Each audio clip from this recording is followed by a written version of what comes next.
Hello students, তোমরা কেমন আছো? আশা করি সবাই ভালো আছো। আমি তন্ময়দা, আর তোমরা দেখছো তন্ময়দার পাঠশালা।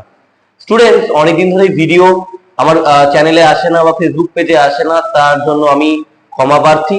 কারণ আমার বাড়ির কিছু কাজের জন্য, আমার পড়ার রুমের কিছু কাজের জন্য ভিডিও বানানো হচ্ছিল না। এখন আপাতত সেই কাজগুলো সমাপ্ত হয়েছে এবং এখন কন্টিনিউ আমি ভিডিওগুলি ইউটিউব চ্যানেলে এবং ফেসবুক পেজে কিন্তু পোস্ট করব। তো আজকে আমরা যে বিষয়টি নিয়ে আলোচনা করব সেটা হলো ক্লাস 10 মাধ্যমিকের একটি গুরুত্বপূর্ণ টপিক, জীবন বিজ্ঞানের ঘোড়ার বিবর্তন।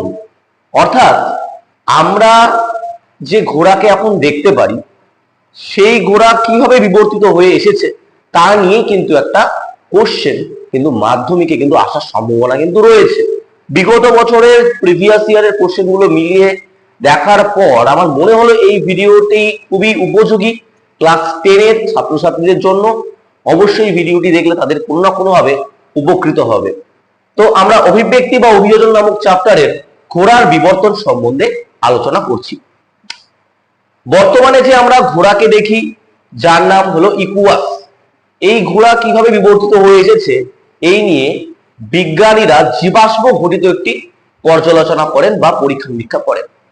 ঘোড়ার প্রথম যে জীবাশ্ম, একদম প্রথম, সেই জীবাশ্ম পাওয়া যায় ইওসিন নামে একটি উপযুগে।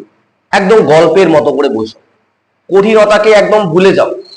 কোন যুগে পাওয়া যায়? ইওসিন নামক যুগে ঘোড়ার পূর্বপুরুষকে পাওয়া যায়। জীবাশ্ম, জানো জীবাশ্ম মানে কি?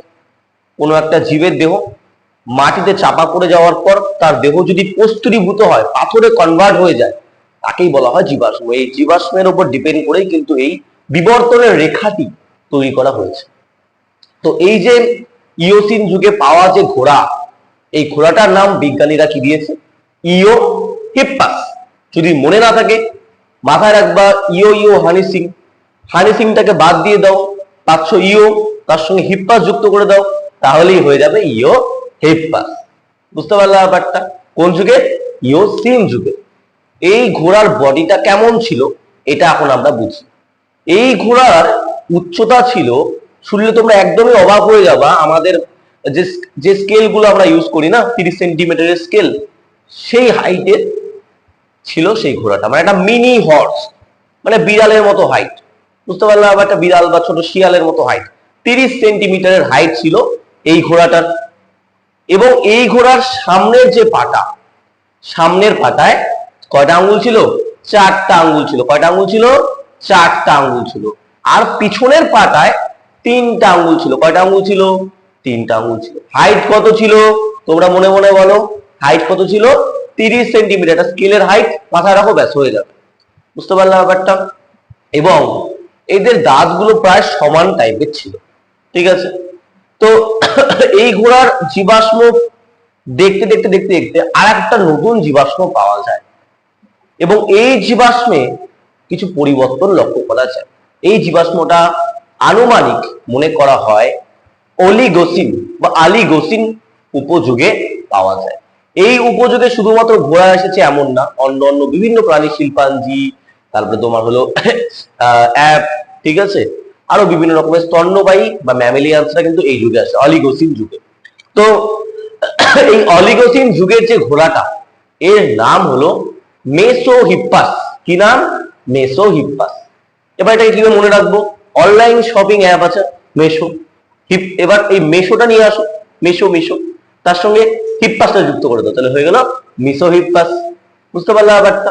এই ঘোড়াটায় কি নতুন নতুন ফিচার্স আসলো বা বৈশিষ্ট্য আসলো, বুঝতে পারলাম? আমরা কি দেখেছিলাম? ইওহিপ্পাসের সামনের পায়ে 4টা আঙ্গুল, এটা কমে গিয়ে কয়টা আঙ্গুলে কনভার্ট হয়ে গেল? 3টা আঙ্গুলে কনভার্ট হয়ে গেল। আর পিছনের পায়ে তো 3টা আগের থেকেই ছিল। পিছনের পায়ের কোনো পরিবর্তন হয় নাই মেসোহিপ্পাসে, সামনের পায়ে শুধুমাত্র 3টা আঙ্গুল কি হয়ে গেছে? এসেছে। আর 4টা যে আঙ্গুল ছিল তার মধ্যে উভয় পায়ে একটা করে আঙ্গুল কিন্তু মিসিং থাকলো না। বুঝতে পারলে ব্যাপারটা? একটা আঙ্গুল লুপ্ত হয়ে গেল, সামনের পায়েও 3টা, পিছনের পায়েও 3টা আঙ্গুল থাকলো। এবং এদের হাইটটা 30 সেন্টিমিটার থেকে ডবল হয়ে 60 সেন্টিমিটার হয়ে গেল। তাহলে আমরা কি কি জানলাম? মেসোহিপ্পাসের হাইট 60 সেন্টিমিটার, সামনের পায়ের 4টা আঙ্গুল কমে 3টা আঙ্গুলে কনভার্ট হয়ে গেল এবং এদের দাঁতটা আস্তে আস্তে খাঁজ বিশিষ্ট হওয়ার চেষ্টা হতে লাগলো। বুঝতে পারলাম? এরপরে যে জীবাশ্মটা পাওয়া গেল, এই জীবাশ্মটার পাওয়া যায় মায়োসিন যুগে। কোন যুগে?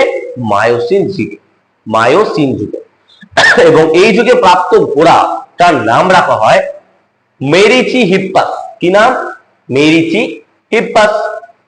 এই যে ঘোড়াটা, এই ঘোড়াটার হাইট 60 সেন্টিমিটার থেকে বেড়ে গিয়ে 100 সেন্টিমিটার হয়ে যায়। কত সেন্টিমিটার হয়ে যায়? 100 সেন্টিমিটার হয়ে যায়। এবং এদের যে মাঝের আঙ্গুলটা, 3টা করে আঙ্গুল ছিল, এবার মাঝখানের যে আঙ্গুলটা রয়েছে সেই আঙ্গুলটা কিন্তু, এর দৈর্ঘ্যটা কিন্তু অনেকটা বেড়ে যায়। অর্থাৎ ল্যামার্কের ব্যবহার অব্যবহারের সূত্র অনুযায়ী ওরা আস্তে আস্তে তাদের মাঝের আঙ্গুলের ব্যবহার বেশি করছিল দৌড়ানোর ক্ষেত্রে, এবং আর যে দুটো আঙ্গুল ছিল এর ব্যবহার কম করতে লাগলো। বলে ওই আঙ্গুলগুলো আস্তে আস্তে ছোট হতে স্টার্ট করলো। ঠিক আছে? এবং এই ঘোড়াটার হাইটটা বললাম আমি 100 সেন্টিমিটার হয়ে যাচ্ছে। পায়ের মাঝের আঙ্গুলটা মজবুত হতে স্টার্ট করলো এবং দৌড়ানোর জন্য উপযুক্ত তাদের কিন্তু খুর, মানে মাঝের আঙ্গুলটা আস্তে আস্তে খুরে কনভার্ট হতে স্টার্ট করলো। ঠিক আছে? এরপরে আর একটা জীবাশ্ম পাওয়া যায় আরো কয়েক বছর পর, কয়েক হাজার লক্ষ বছর পর। সেই জীবাশ্মটা পাওয়া যায় প্লায়োসিন যুগে। কোন যুগে? প্লায়োসিন যুগে। এবং প্লায়োসিন যুগে যে ঘোড়ার জীবাশ্ম পাওয়া যায় সেই ঘোড়াটার নাম হয় প্লায়োহিপ্পাস। যুগের নাম অনুসারে নামটা দিয়েছে প্লায়োহিপ্পাস। এবং এই ঘোড়ার মধ্যে দেখা যায় যে এদের মাঝের যে আঙ্গুলটা সেটা অনেকটা বেশি, এর দৈর্ঘ্য বেড়ে গেছে এবং এই যে মাঝের আঙ্গুলটা দৌড়ানোর জন্য একবারে উপযুক্ত, এটা আস্তে আস্তে খুরে কনভার্ট হতে লাগলো এবং এর হাইটটা বেড়ে গেল।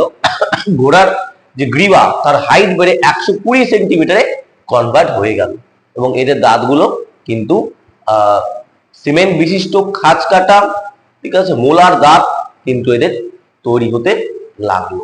ঠিক আছে? এবং এই ঘোড়াটা দেখতে অনেকটা কিন্তু টাট্টু ঘোড়ার মতো দেখতে লাগলো প্লায়োসিন যুগের ঘোড়াটা, মানে প্রায় ঘোড়া হয়ে গেছে। যেটা আমরা খচ্চর দেখি যে এরা কিন্তু এই প্লায়োহিপ্পাসের অন্তর্গত। পরবর্তীকালে ঘোড়ার আর একটা জীবাশ্ম বিজ্ঞানীরা আবিষ্কার করলো। এই জীবাশ্ম হলো সব থেকে আধুনিক জীবাশ্ম, যার নাম হলো ইকুয়াস। কি নাম? মানে সেই ঘোড়াটার নাম হলো ইকুয়াস। কোন যুগে পাওয়া যায়? প্লেস্টোসিন নামক উপযুগে পাওয়া যায়। এর হাইটটা 150 সেন্টিমিটার হয়ে গেল বা 160 সেন্টিমিটার হয়ে গেল 120 সেন্টিমিটার থেকে। বুঝতে পারলাম ব্যাপারটা? এবং এই ঘোড়াটা কিন্তু দৌড়ানোর জন্য উপযুক্ত। এদের পায়ের যে হাড়গুলো এটা শক্তিশালী হতে লাগলো এবং দু পায়ের মধ্যে থাকা যে ছোট ছোট তোমার হলো দুপাশের যে আঙুল সেটা কিন্তু আস্তে আস্তে লুপ্ত হয়ে গেল, একদমই লুপ্ত হয়ে গেল এবং সেটা একটা ছোট্ট হাড়ে কনভার্ট হয়ে গেল। এবং এই ঘোড়া কিন্তু বর্তমানে যে আমরা ঘোড়া দেখতে পারি সেই ঘোড়ার মতো।